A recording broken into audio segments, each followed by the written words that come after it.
Okay. Okay, this is Mike Merlin Means of Merlin Public Media. And tonight, another episode of our homegrown show, Arts Talk. And tonight, our guest is. That's your cue. Oh, I'm sorry. I thought you were introducing me. Oh, hell no. Andy Hogan. Okay, what are we talking about tonight, Andy Hogan? We're talking about the play On Golden Pond, which will open this year's season for the River Cities Community Theater Players. And why, of all people, are we talking to you about this? Well, I happen to be directing it. Ah, I see. And is that something you do frequently? I mean, are you a frequent director down there? I direct at least one show a year, usually one. Okay, so while we're starting out here, let's plug the community theater group. Tell us where to find you, how to get a hold of you, and all that fun stuff. Let's just do that and get it out of the way.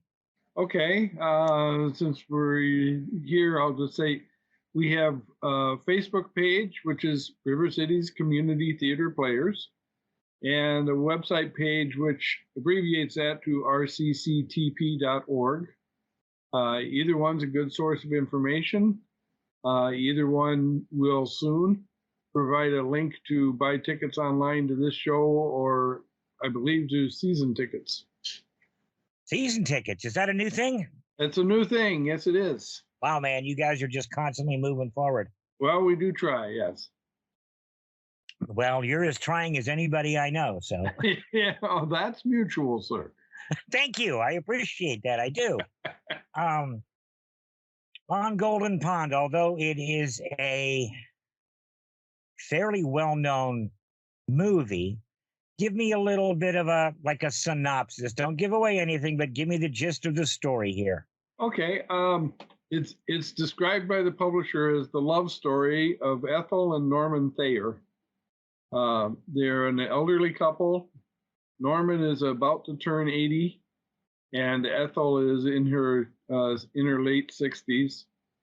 And they are, as the play opens, they are returning to their lakeshore cabin on Golden Pond for the 48th time. So they've been married a very long time and together in that home during the summers for a long time. So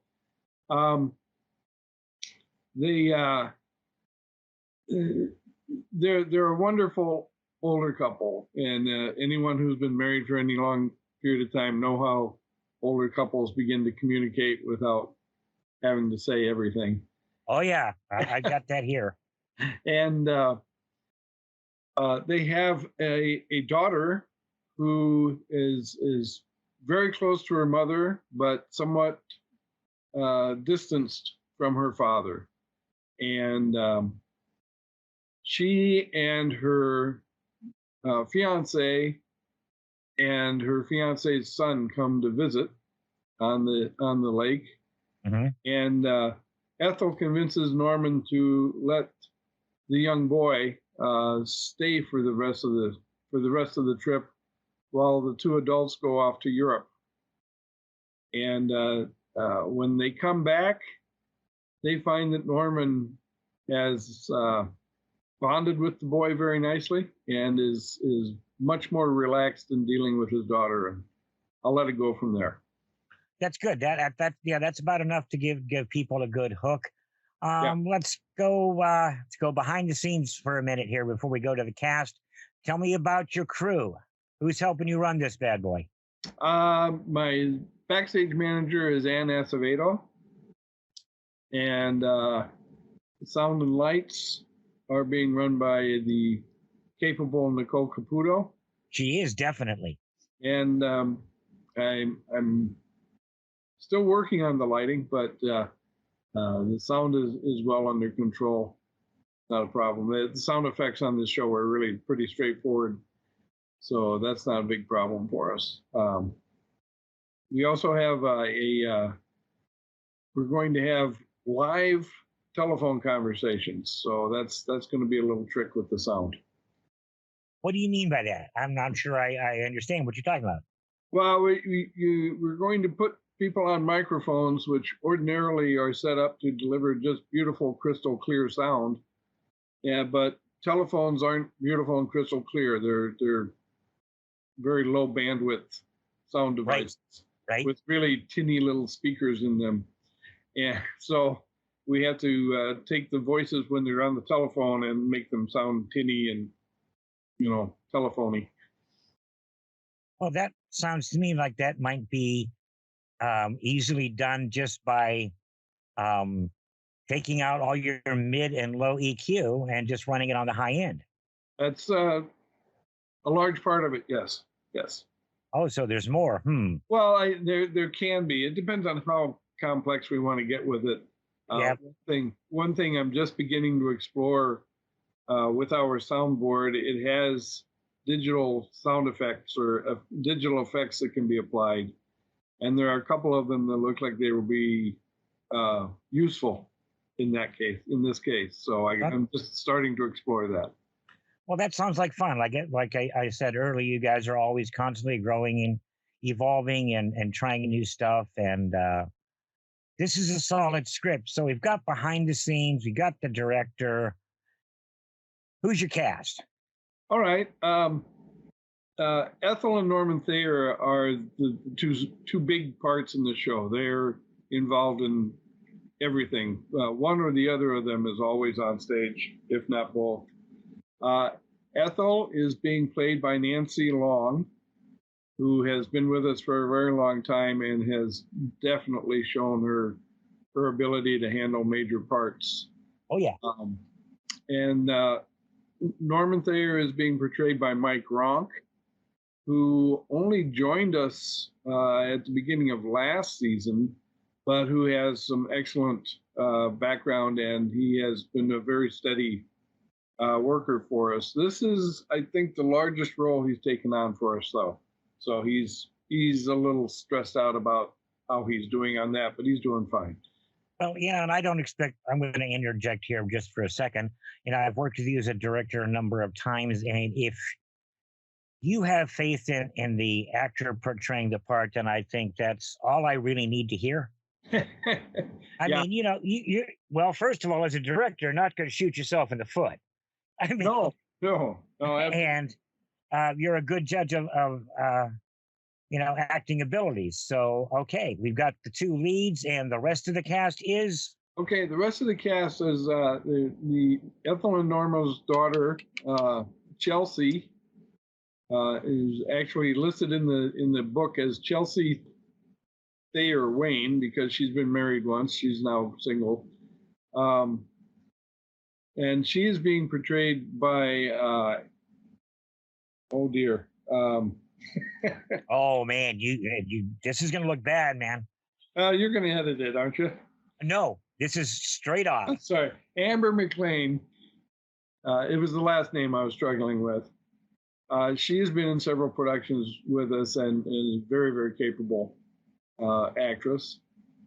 Her fiance, Bill Ray, is being portrayed by Russell Waltner, who is new to us, but he's doing a very nice job with the part.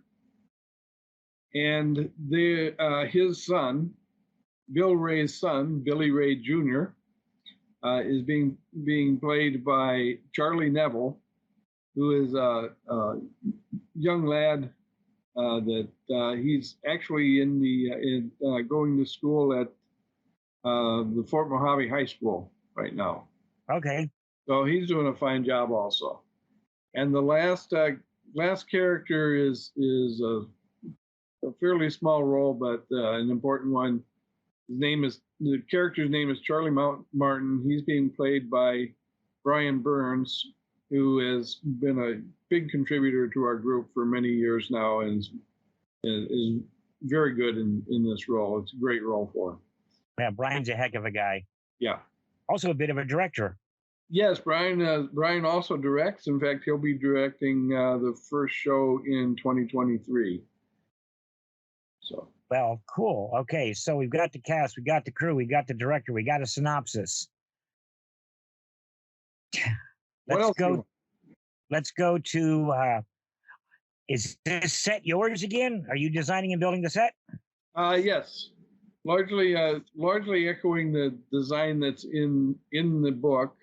Although that design is laid out for a set that is 46 to 48 feet wide, and we have slightly less space than that to deal with. Slightly less, indeed.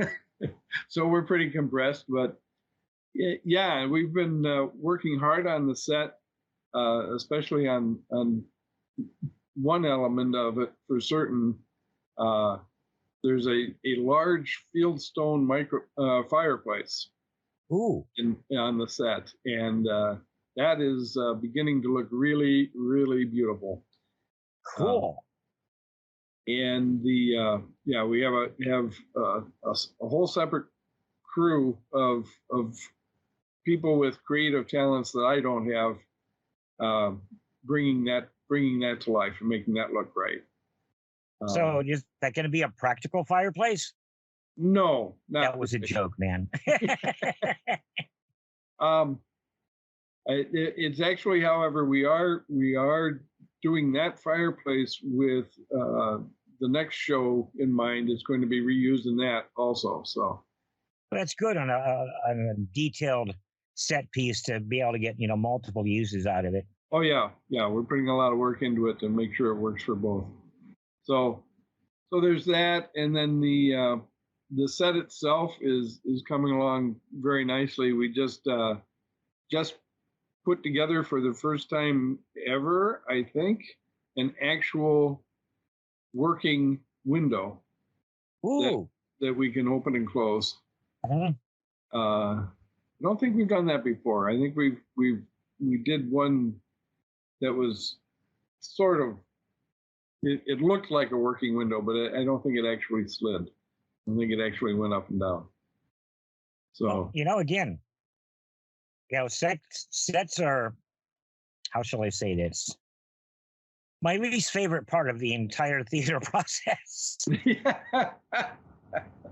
They're always a challenge for us because we do have not a huge stage, and there's always more desired in the set than we can actually deliver. But I'm also expecting that this will be the second time that we've been able to put a 2-level set up in front of the audience on this. So not a big difference, but just a step up from one area to another. Okay. So it's a fixed set. It doesn't change. It does not change. There's some minor changes between scenes, but the set itself never changes. No. That's always a blessing, really. I mean, well, it makes things a lot easier. Yeah. Yeah. No elevators bringing sets up from the basement and flying in walls and yeah. No, we don't like to tackle those things because we can't.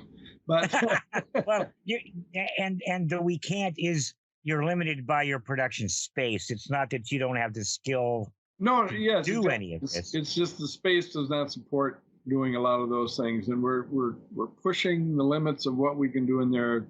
We're more and more and more. But there are still limits. And where is this space now that we're talking about it? This will be produced at Sudden Link Community Center, which is, if you don't know where it is, it's in Old Bullhead City, on a street now called Sudden Link Way, but that's off of Highway 95. The opposite side of Highway 95, that street is still called 3rd Street. So, yep.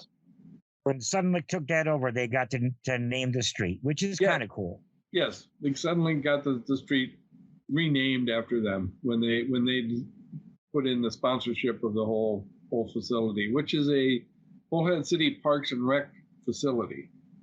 So I should mention that they've been very kind to us in hosting us and giving us access to the stage and everything else. So yeah, they're good people. They really are. They do a lot of wonderful stuff.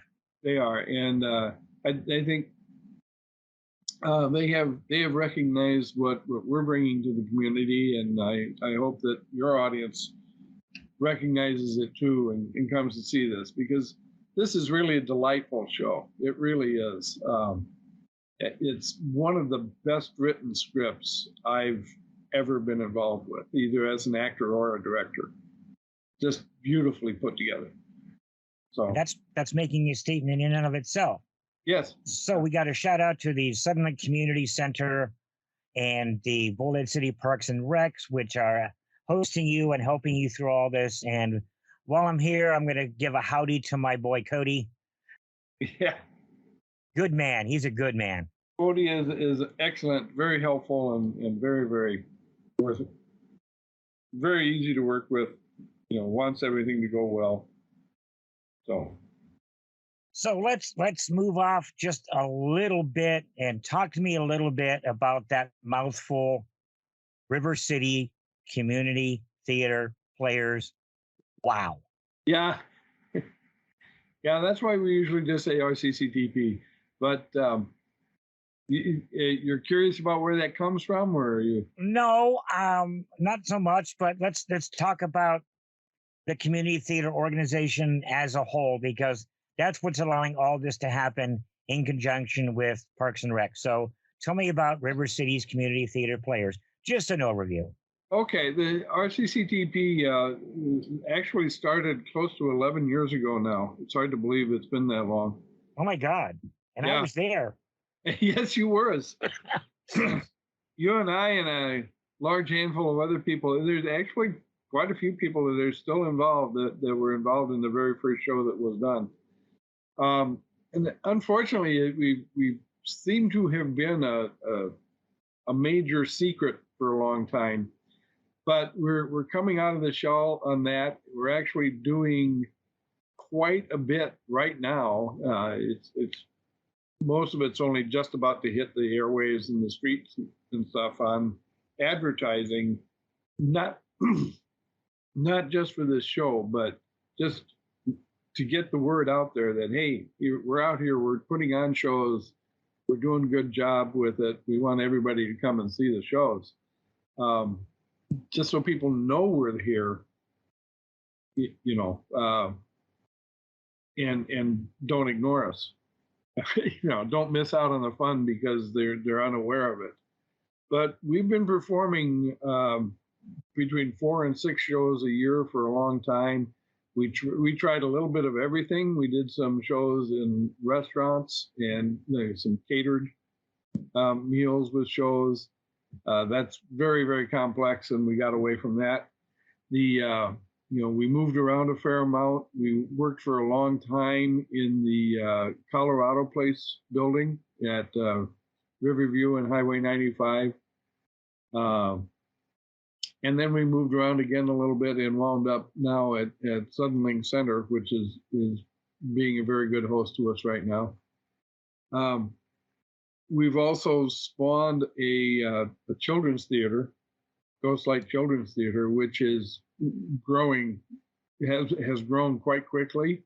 And they're going to be putting on, actually, a month after this show, they'll be putting on another show, a full-length show of their own.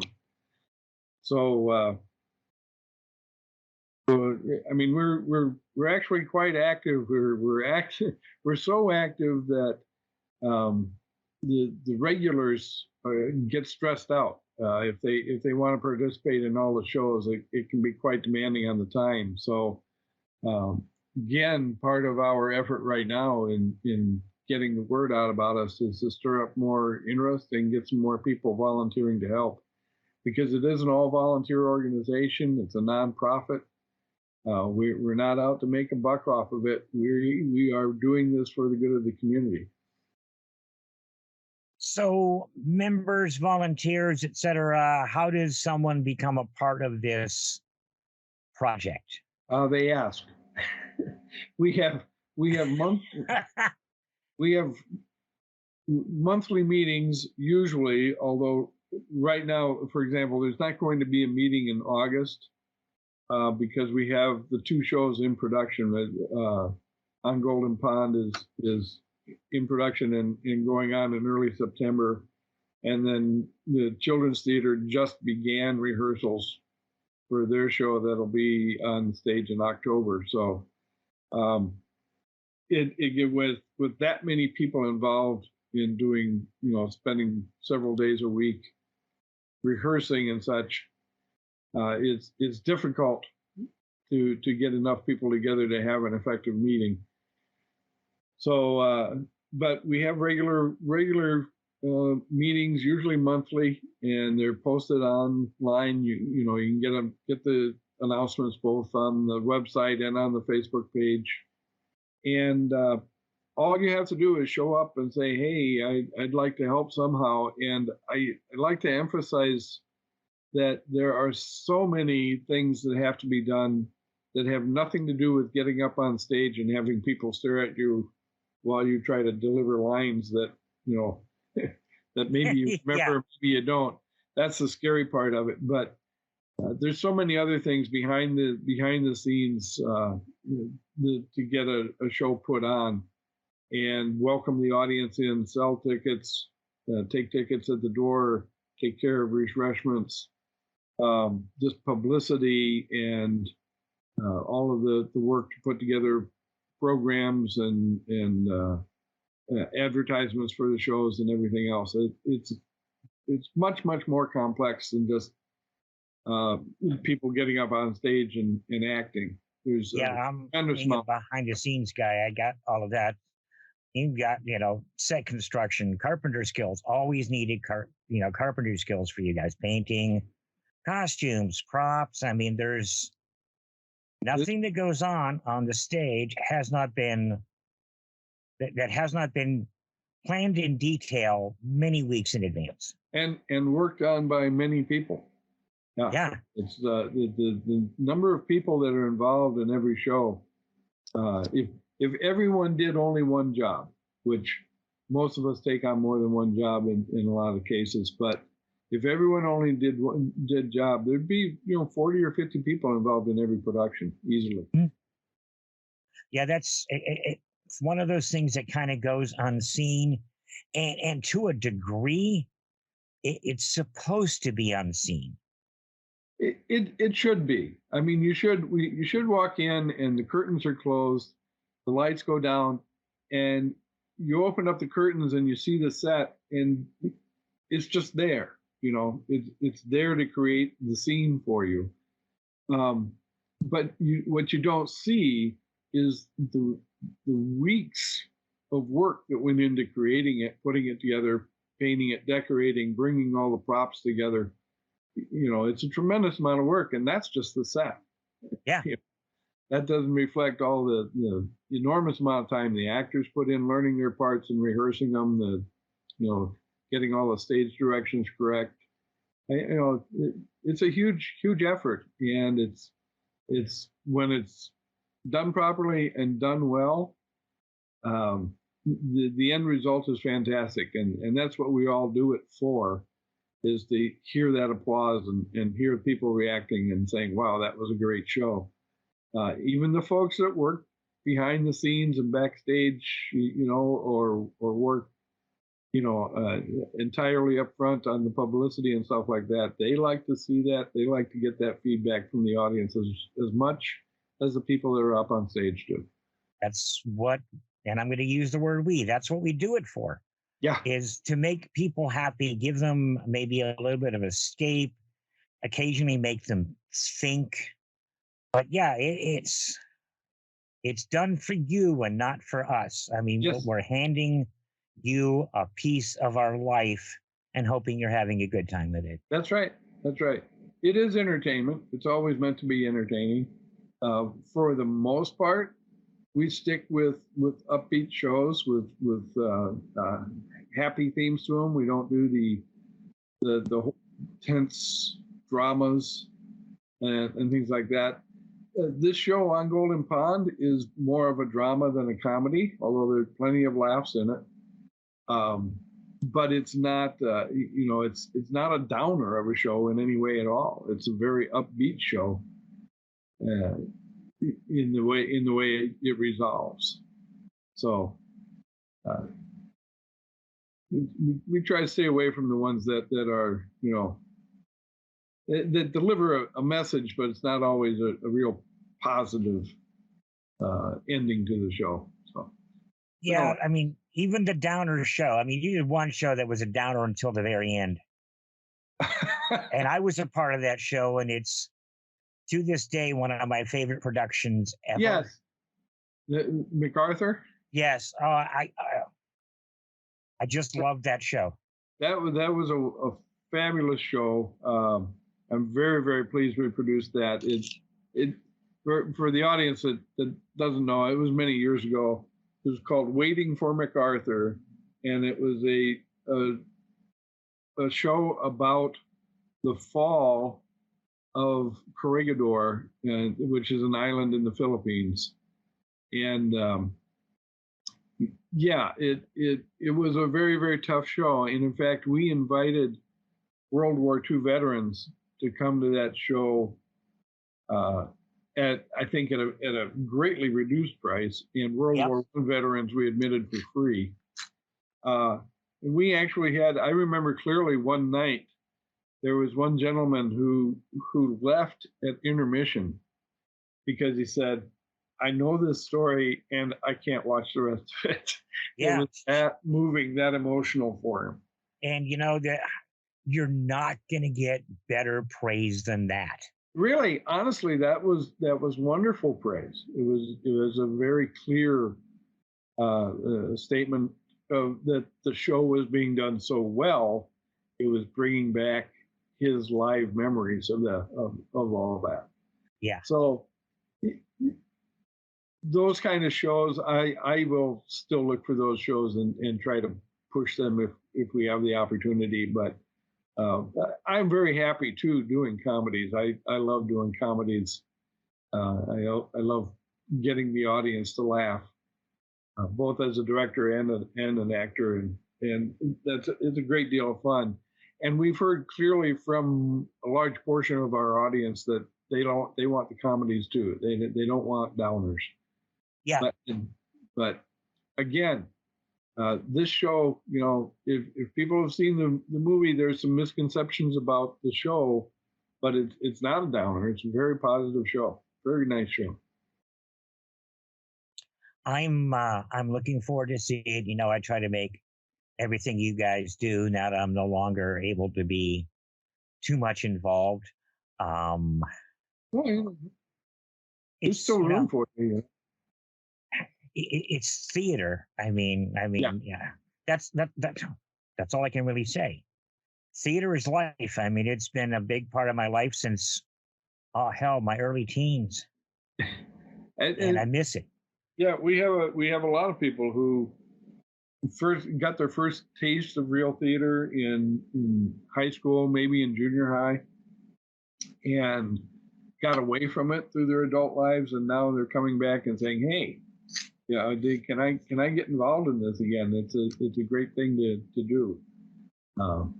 It's very, very satisfying, and I think it's a very good positive addition to the community as a whole that we're able to, you know, go see several live productions a year, and see them right here. See people that you might run into at the grocery store or someplace like that, and say, "Hey, wait a minute! Didn't I see you?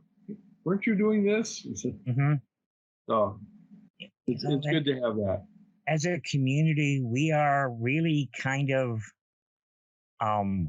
arts starved. Yeah, I think part of that is we are challenged by our good neighbors across the river, of course, who are bringing in, you know, some professional and sometimes big name professional talent and shows. But those are not so much, those are usually concerts and single shows. They're not usually so much live acted performances. Mm-hmm. And that's where I think we're filling in there, you know, filling a need that's not produced by the professionals across the river. And you do it well. It's you know, I've been a part of a number of productions, and I've seen quite a number since. And I've never been disappointed. Oh, that's very nice of you to say. Well, and then you got shows like you guys did. Was it Steel Magnolias a while back? Yes, yes, a few Okay, years. and that starts out as a comedy Mm-hmm. and then like stabs you in the heart. Yeah. I mean, like y'all had me crying at the end of a comedy. I mean, it was like that was brutal, Yes. Yeah. and it was well done. I mean, I've not been disappointed by a production you guys have done, and how to say this nicely, I'm a critical dude. I mean, you know what I mean? Heck, yeah. You've worked with me. I'm critical. Oh yeah. If I don't like it, you know it. And I do that too. When I go see our any performance, our performance or someone else's, I critique it, because and it's easier when you've been involved in productions, especially if you've been on stage. You can recognize when maybe something's hit a little bit of a hitch or something. It doesn't have to be too obvious, but you can catch it. But at the same time, you can appreciate all of the work that everyone has put into putting the show on in a different way too. So it's not necessarily bad to be critical. And I'd just like to say that you mentioned the show Steel Magnolias. That has some similarities to this show in that it's not. It starts out more lighthearted than it ends, perhaps, but they both do end on an upbeat note. Yes. Though, well, Steel Magnolias, I know does.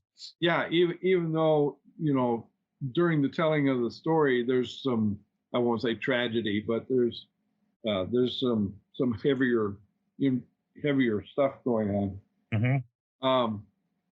I love shows like that. One of my favorite shows that we've done was a pretty much straight out comedy. It was called The Education of Angels, but that one had a twist right at the very end. Literally, the last line that was delivered changed the show, and that was very, very fun to do, to throw a meaningful twist in right at the very, very end of the show.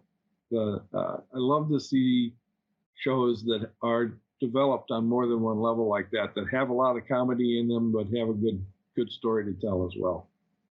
So just for fun, could you tell the people that missed that one what went down?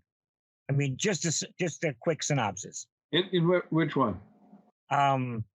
Education of Angels. The Education of Angels was centered on two characters who were angels in training. They were about to earn their wings. Similar to the I can't remember the character's name, but the older angel that helped out in the Christmas show. I'm even forgetting that title. Me too. I'm reaching for it. Yeah, we'll get it. Yeah, but they're helping a guy get to the altar. He's at the church, but he's ready to back out. And their mission is to get him to the altar and resolve the conflict that's making him think maybe he shouldn't go. And it like I said, it resolves right there at the end of the show, and in a beautiful way. I don't want to give it away completely, but there's a little girl involved that turns out he knows her, or he knew her before he died. Let's put it that way. Oh, okay. So, it's finally revealed the connection between the two of those two characters that are presented entirely. They never even see each other, I don't believe. Maybe they do. But it's a beautiful ending to the show. That's all I'll say. I believe that may have been one that I had missed. I remember the name that you guys were doing the show, but I don't know that. I don't remember that I got to see it. Yeah, I don't recall. It was a different show. That was one that we did in we actually performed it in a restaurant, so it was a dinner theater show. And it contained everything from some very sly, witty humor to out and out, almost Marx Brothers type physical comedy. Mm. And it was a lot of fun. It ran the gamut on comedic themes and comedic bits and characters. And then, like I said, it had the lovely little touching ending to it that finished it off. So I kind of wish I had seen it. But so it goes. And yeah. okay, so Well, I haven't seen every single show we put on either. So I mean, and I've been very, very involved, but I haven't seen everything. So. Okay, so on Golden Pond, what are the dates? I knew you'd get around to that eventually. Of course. The dates are September 8th and 9th are evening performances at 7 p.m. That's Thursday and Friday. Okay. And then on the weekend, the 9th, 10th, and the 11th, we are doing matinees at 2 p.m. Okay. So four opportunities, 2 evening, 2 matinee. Thursday, Friday, Saturday, Sunday, the 8th through the 11th of September. And what's it going to cost me to get in the door? Adults are $15. Students are only $5. And children not yet in school are free. That's really not bad for an evening's entertainment. No, it's not. No. What follows on Golden Pond? Well, shortly after on Golden Pond is a show called the Canterville Ghost, and that's the Ghostlights Children Theater production. Mm-hmm. That will be in October. Then in early December, we're doing a show called The Little Town of Christmas, which obviously is Christmassy. No, really? Yeah, believe it or not. Wow, Little Town. Yeah. Okay. And then in the early spring, I believe I want to say March, we have a show called Baggage, which is just a straight out comedy, very clever. That's being directed by Brian Burns, who's in my cast, so he's getting into that. And then we finish the season off with a show in late April called "You Can't Get There From Here." Okay. That's an interesting title. Yeah, it's everything there in that show takes place in a bed and breakfast in a small town that has a unique, a unique management structure. Okay. So that's the rest of the season. What would you like to leave us with? I mean, this is your production, and you've been with the company for from the beginning. So what would you like to leave us with as we bring this to a close? I'd love to leave you with the thought that I'm just really, really pleased. This is actually the third time we tried to bring on Golden Pond onto the stage. The first time it got canceled by COVID.